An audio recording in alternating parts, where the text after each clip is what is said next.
नमस्कार। आने वाले हफ्ते में नॉन एग्री काउंटर्स यानी प्रेशियस मेटल्स, बेस मेटल्स और एनर्जी कॉम्प्लेक्स में क्या रुख रहेगा इसकी चर्चा करेंगे।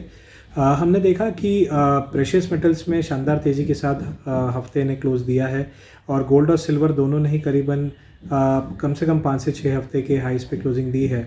खास करके गोल्ड ने $1830 के करीब क्लोज दिया है, जो आपको ध्यान होगा कि पिछले हफ्ते डिस्कस हुआ था कि 1830 के ऊपर यदि वीकली क्लोज आता है तो एक अच्छी क्लोजिंग मानी जाएगी, तो उसके करीब ही क्लोज देने में कामयाब हुआ है। इसका सबसे बड़ा ट्रिगर जो था, पहली बात मैं कहूँगा जैक्सन होल मीटिंग जो लास्ट टू लास्ट फ्राइडे को हुई थी, उसके बाद तो हमने गोल्ड में $1800 के ऊपर ही ट्रेड होते हुए देखा, लेकिन फिर भी एक सीमित दायरे में डोमेस्टिक मार्केट में ट्रेड हो रहा था, जहां पर दायरा 46,800 से लेके 47,400 का था। लेकिन हफ्ते का अंत आते आते हमने 47,500 के ऊपर का बढ़िया क्लोजिंग आते हुए देखी है। वहीं पर चांदी में 65,000 के ऊपर की क्लोजिंग आते हुए देखी है। तो जो हमारे सपोर्ट्स हमने मेंशन किए थे 62,000 से 61,500 के, वो फिलहाल बाजार ने लेने में कामयाबी दिखाई है।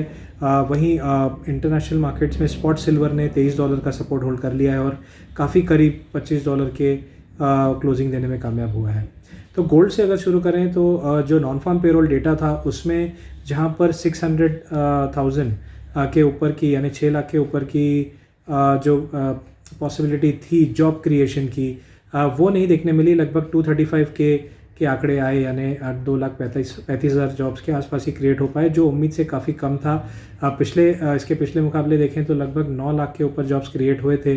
हालांकि अनएम्प्लॉयमेंट रेट अगर हम देखें, यानी वो दर जो दिखाती है कि जो फिलहाल 5.2% पे है, इसका मतलब ये कि 100 में से 95 लोगों को जॉब्स मिल रहे हैं और लगभग 5 लोगों को जॉब नहीं मिल रहे हैं, जो फिलहाल काफ़ी डिसेंट है, क्योंकि जब पेंडेमिक था तो ये लगभग डबल डिजिट्स के ऊपर पहुंच गई थी, तो उस हिसाब से काफ़ी अच्छे जॉब क्रिएशन है।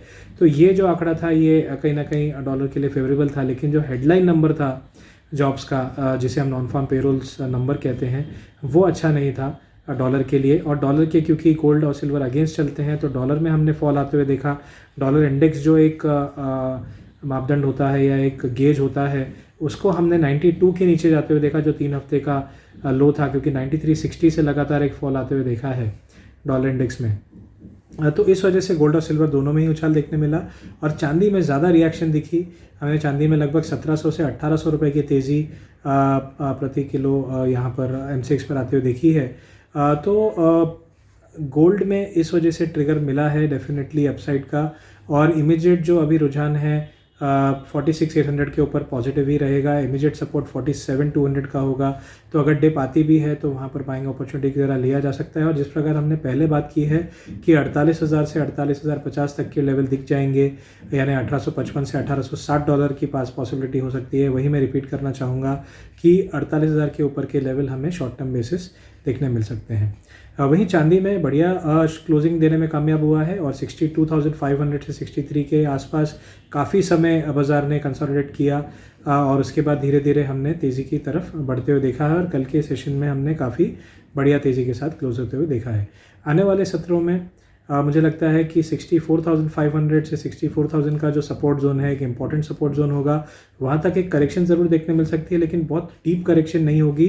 और ओवरऑल लगता है कि 66,500 के ऊपर के लेवल हमें देखने मिल सकते हैं, लगभग 67,000 तक। तो तेज़ी का जो रुख है वो जारी रहेगा। डॉलर टर्म्स में $25.3 स्पॉट में देखने मिल सकते हैं। वहीं रुक करते हैं एनर्जी कॉम्प्लेक्स का, तो जहां एनर्जी कॉम्प्लेक्स में हमने 5,200 के ऊपर प्राइजेस को नहीं जाते हुए देखा, वहीं साथ ही साथ हमने 4,900 के नीचे भी प्राइजेस को नहीं जाते हुए देखा। ओपेक की बैठक थी जहां पर उन्होंने स्टेटस को मेंटेन रखा, यानी जितना उत्पादन हो रहा है उतना ही उत्पादन रखेंगे। जो 4 लाख बैरल्स पर डे बढ़ाने की बात हुई थी, उस पर जो अधेरेंस हो रहा है उसका, यानी जो उसको माना जा रहा है सारे ही ओपेक देश उतना जो प्रोडक्शन है उतने हद तक बढ़ा चुके हैं, उसको 100% कंप्लायंस हो रहा है जो भी उनका कोटा है, ऐसा ओपेक ने बताया। लेकिन साथ ही साथ उन्होंने और प्रोडक्शन बढ़ाने की बात नहीं की और उन्होंने जो डिमांड एस्टीमेट था उसे भी ऊपरी तरफ किया। तो इस वजह से निचले स्तरों से हमने जो है क्रूड ऑयल में, कच्चे तेल में एक शॉर्ट कवरिंग मूव आते हुए देखी, जहां पर 4,920 के लोज देखे गए थे। वहीं उसी हफ्ते में 5,150 से के ऊपर के लोज भी देखे गए। हालांकि जो क्लोजिंग थी काफ़ी एवरेज क्लोजिंग 5,070 के करीब की क्लोजिंग आई है। लेकिन आने वाले हफ्ते में ऐसा मेरा मानना है, जब तक 4920 का जो स्तर है वो होल्ड कर रहा है तब तक तेज़ी का रुख बना रहेगा और हम 5200 के ऊपर के स्तर देख पाएंगे। तो बाय ऑन डिप की रणनीति अपनाई जा सकती है। वही एनर्जी कॉम्प्लेक्स में जिस कमोडिटी की सब तरफ चर्चा थी वो है नेचुरल गैस।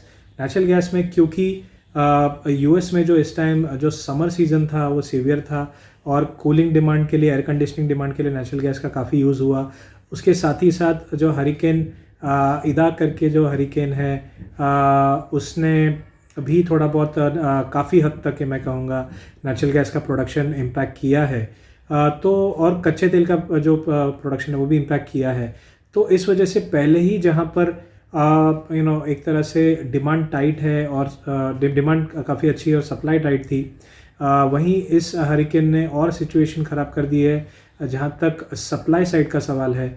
और विंटर में जाते जाते जो स्टॉक्स हैं, क्योंकि विंटर अब ऑफिशियली करीबन नवंबर से शुरू हो जाता है, फरवरी तक चलता है यूएस में, तो अगर नवंबर के महीने में उनके पास सफिशिएंट स्टॉक्स नहीं होंगे, सफिशिएंट बफर स्टॉक नहीं होंगे नेचुरल गैस के, और विंटर सीवियर हो जाता है तो काफ़ी हद तक नेचुरल गैस के प्राइजेस पे इम्पैक्ट होगा। और हमने पिछले कुछ सालों में देखा है, पिछले 15 सालों में 3 या 4 ऐसे इंस्टेंसेस हुए हैं कि जब विंटर सीवियर हुआ है तो प्राइजेस करीबन 60, 70, 80% भी बढ़ी हैं अपने नियर टर्म लोज से। तो इस प्रकार हमने मार्केट को डिस्काउंट करते हुए देखा है कि कम से कम 3 साल के ऊंचाइयों पे हमने ट्रेड होते हुए देखा है। अपने डोमेस्टिक बाज़ार में भी 345, 347 के हाइज बनते हुए देखे, जबकि अंतर्राष्ट्रीय बाज़ार में $4.6 पर MMBTU के दाम हमने छूते हुए देखे। तो आगे चलते हुए मुझे लगता है कि छोटी मोटी करेक्शन डेफिनेटली देखने मिल सकती है। 330, 325 तक हो सकता है हमें देखने मिले, लेकिन जो ओवरऑल जो रुख है वो तेज़ी की तरफ है। इमीडिएट तौर पे 355 का एक रेजिस्टेंस है, उसके ऊपर अगर निकल जाता है तो 362 और उसके बाद 370 तक के दाम भी हमें देखने मिल सकते हैं।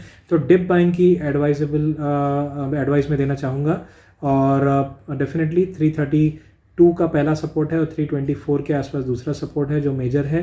ये सपोर्ट जब तक होल्ड कर रहा है तब तक बाय ऑन डिप की रणनीति अपनाई जा सकती है। वहीं बेस मेटल्स की बात करें तो हमने काफ़ी मिला जुला रुख कॉपर में देखा। 730 के जो स्तर थे जो पिछले हफ्ते हमने डिस्कस किए थे, जो काफ़ी इंपॉर्टेंट थे, वो निकालने में कामयाब नहीं हो पाया, लेकिन एट द सेम टाइम 703 से 705 के बीच में सपोर्ट लेने में कामयाब हुआ है। 713 से 716 के बीच हमने कल के सत्र में ट्रेड होते हुए देखा, लेकिन साथ ही जो क्लोजिंग है काफ़ी डिसेंट क्लोज में कहूँगा आई है। तो आने वाले हफ्ते में ऐसा लगता है कि 710 के नीचे अगर जाता भी है तो वहाँ पर सपोर्ट ले लेगा और दोबारा एक बार 730 तक जाने की संभावना बनी हुई है। वही निकल में हमने बढ़िया क्लोजिंग देखी, 1463 के ऊपर की क्लोजिंग सितंबर फ्यूचर्स में आते हुए देखी है। ऐसा लगता है कि जो 1400 के नीचे के स्तर थे वो बाज़ार अच्छे से होल्ड कर चुका है। इमीडिएट तौर पर 1425 से 1430 का एक सपोर्ट है और जब तक उसके ऊपर ट्रेड करेगा तब तक 1485 और 1510 के स्तर दोबारा देखने मिल सकते हैं। वही एल्यूमिनियम में हमने लाइफ टाइम हाई पे क्लोजिंग आते हुए देखी है। 214 के ऊपर के हाइज देखे गए थे, 213 की जो वीकली क्लोज है वो आई है, क्योंकि चाइना में प्रोडक्शन जो है हैम्पर हुई है, टाइट हुई है, और साथ ही डिमांड गाड़ियों के लिए हो या घरों के लिए हो वो खास करके यूएस में अच्छी खासी बनी हुई है जिसमें एल्यूमिनियम यूज़ होता है। तो इस वजह से हमने देखा कि जो प्राइजेस हैं वो अपने लाइफ टाइम हाई पे पहुंची हैं और यहाँ पर सस्टेन हो सकती हैं आने वाले समय में भी। शॉर्ट टर्म बेसिस 208 से 207 का एक सपोर्ट जोन है, जब तक उसके ऊपर है तब तक बाय ऑन डिप की रणनीति होनी चाहिए। अपसाइड में 216 का एक इमीडिएट टारगेट होगा और उसके ऊपर निकलते ही 220 का जो जोन है वो ओपन अप हो जाएगा। वहीं लास्टली मैं जिंक कवर करना चाहूँगा। जिंक में भी हमने मिला जुला कारोबार देखा, जहाँ पर 249 से एक फॉल आया, वहीं 242 के आसपास दोबारा प्राइसेस संभल चुकी हैं जो उसका रीसेंट लो है। ऐसा लगता है शॉर्ट कवरिंग में 247 से 248 तक प्राइसेस जा सकती हैं, तो बाय ऑन डिप किया जा सकता है। 242 का जब तक सपोर्ट होल्ड कर रहा है तब तक हर डिप पे एक बाइंग अपॉर्चुनिटी मिलेगी, ऐसा मेरा मानना है। तो ये था एक जायज़ा कि नॉन एग्री कमोडिटीज यानी प्रेशियस मेटल्स, बेस मेटल्स और एनर्जी कॉम्प्लेक्स में क्या रुख रह सकता है। धन्यवाद।